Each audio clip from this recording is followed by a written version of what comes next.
This video might be taken down soon. Not because I'm breaking the rules, but because I'm breaking the illusion.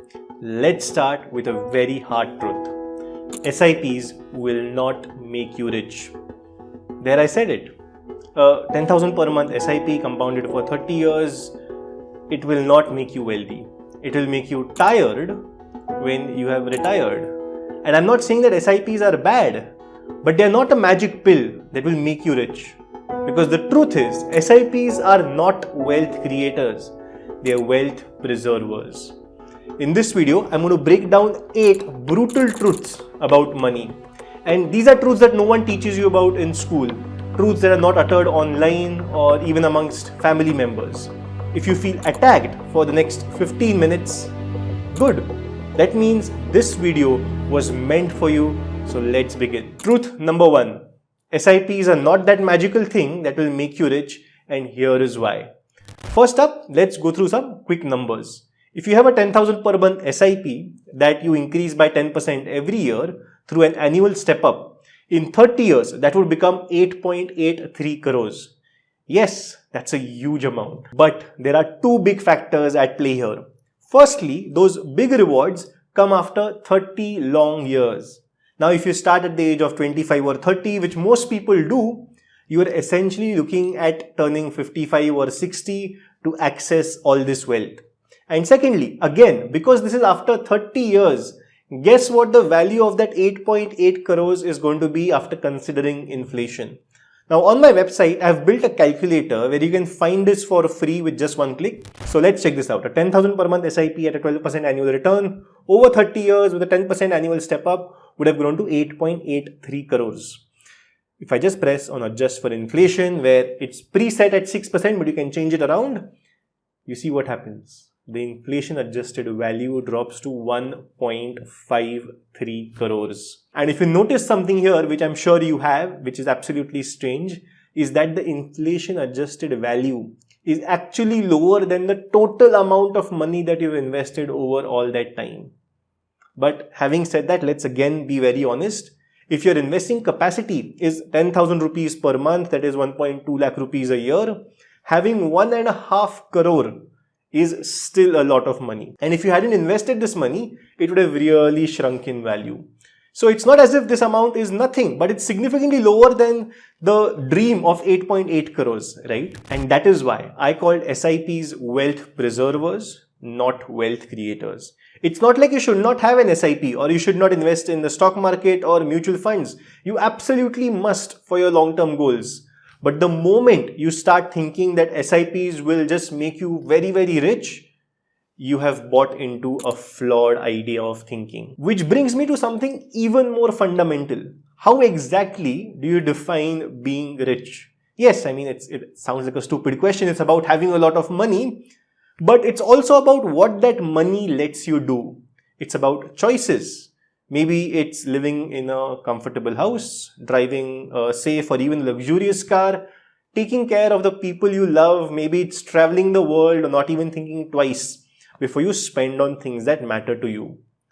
Being rich, yes, is part numbers, but mostly it's about the freedom you think those numbers will buy you. So if you think about it, as long as you get that freedom, that security, that lifestyle, you are essentially rich. So if all of this only kicks in when you're 55 or 60 years old, let's be very honest, would you really be happy if you're just delaying that life that you want so far out in the future? So in that case, what is the solution? It brings me to the second brutal truth. Your income is everything. The more you earn, the more you can invest and the faster you can grow. And the sooner you reach a stage where you're not just surviving but are actually living, that is a life that you can call rich. A higher income lets you play both the games, the present day game of comfort and lifestyle and a long game of wealth and freedom. Because let's be honest, once again, wealth is not built overnight. It still takes discipline, time, and yes, investing in the same SIPs and mutual funds that I roasted just a few minutes ago. But let me explain why this matters using numbers from the Indian stock market. If you had actually invested 10,000 per month in the Indian stock market over the last 21 years, after 7 years, it would have first grown to 17.2 lakhs. After 14 years to 45.7 lakhs.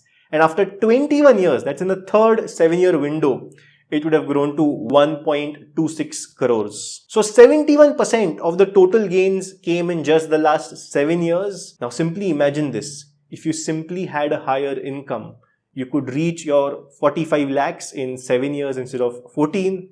Maybe you would have even reached in 5 years or 3 years.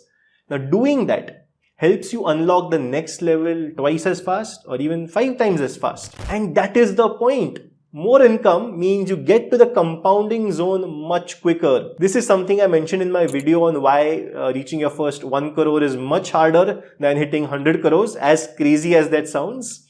So if you combine having a higher income with the habits of investing, SIPs, consistency, patience, you will become an unstoppable force.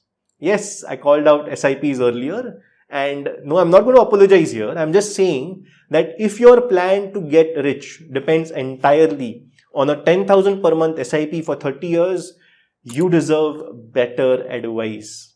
There are too many people who treat SIPs like a life hack, when really they are just the bare minimum that you have to execute when you start making money. If you want to apply what I share here on YouTube to your own life and investing, check out my program, The Complete Guide to Mutual Fund Investing.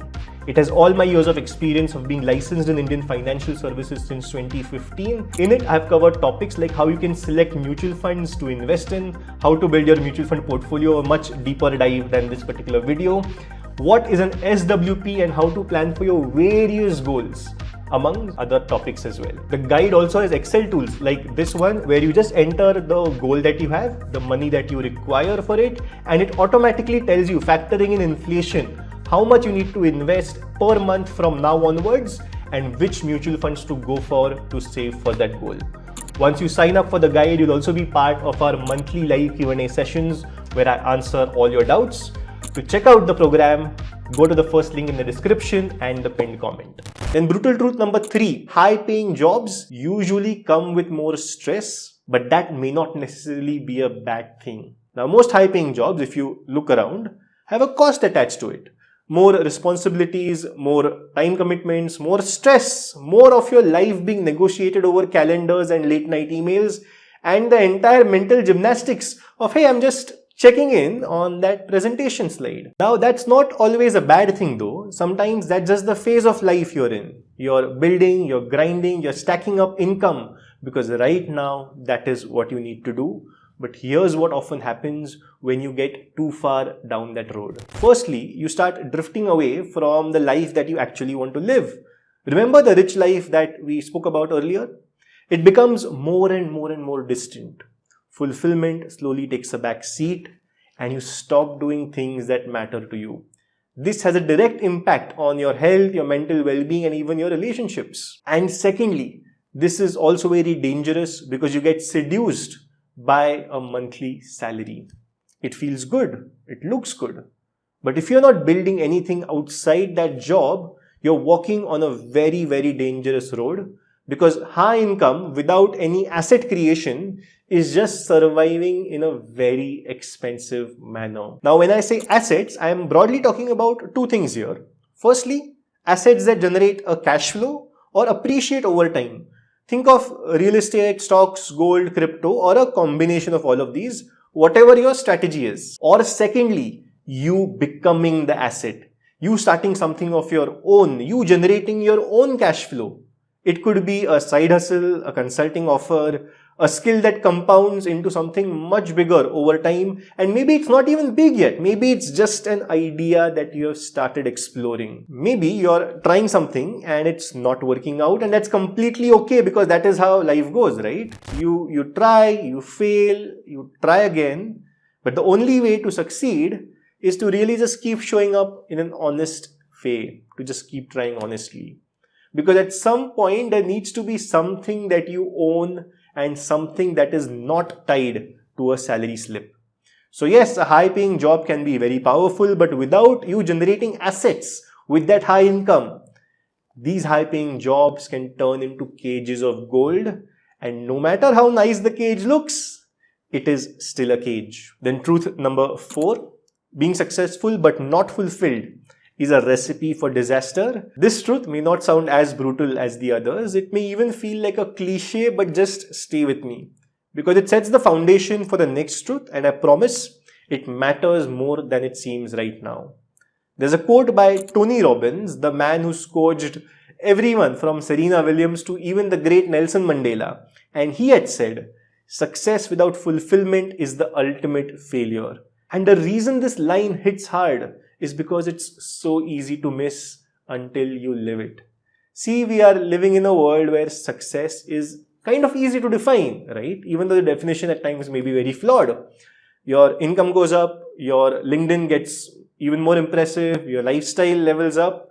From the outside, it looks like you have got it all figured out.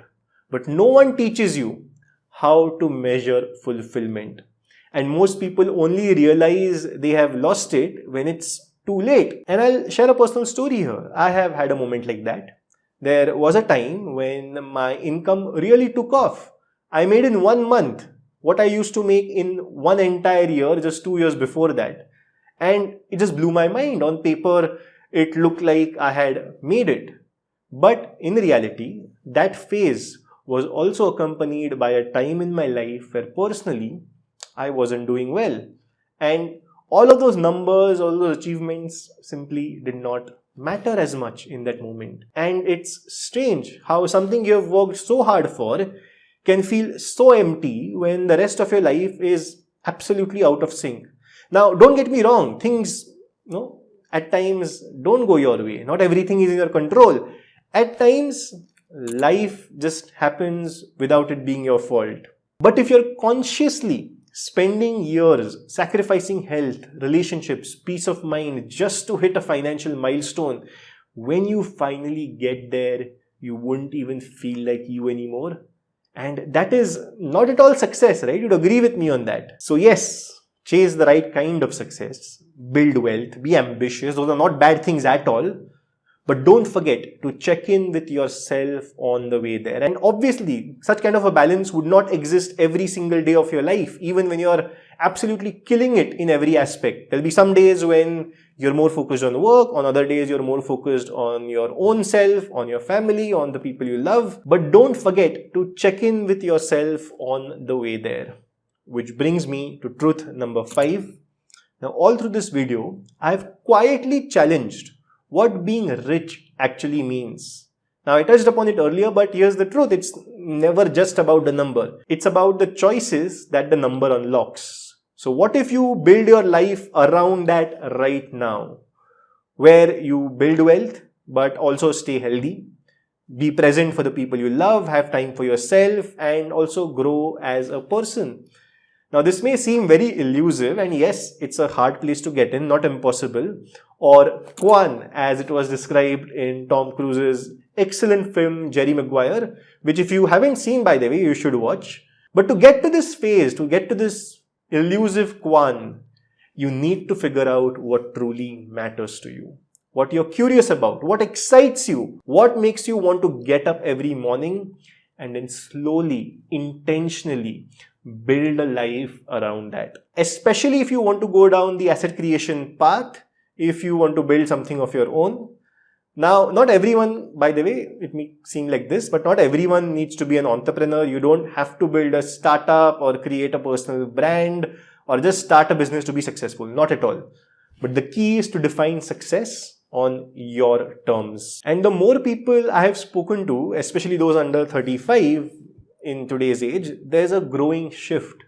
People want to own their time. They want to build careers that give them balance, have purpose, and they just don't burn out. They want to work hard, yes, but they also want to live a good life, which doesn't necessarily mean, by the way, just spending recklessly. And I think that's a powerful direction to have.